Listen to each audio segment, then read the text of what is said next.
এই ঝর্ণার জন্য এত কষ্ট আজ সার্থক হলো। প্রায় দীর্ঘতম 7 কিলোমিটার পথ হেঁটে আসা দুর্গম পাহাড়ের রাস্তা, বুঝতেই পারতেছেন।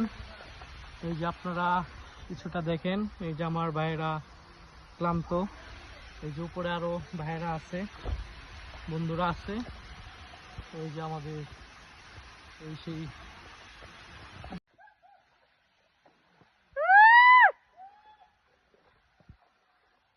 এই ঝর্ণার জন্য এত কষ্ট আজ সার্থক হলো।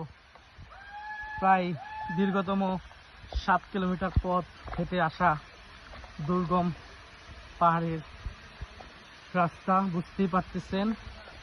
এই যে আপনারা কিছুটা দেখেন, এই যে আমার ভাইয়েরা ক্লান্ত, এই যে উপরে আরো ভাইয়েরা আছে, বন্ধুরা আছে। এই যে আমাদের সেই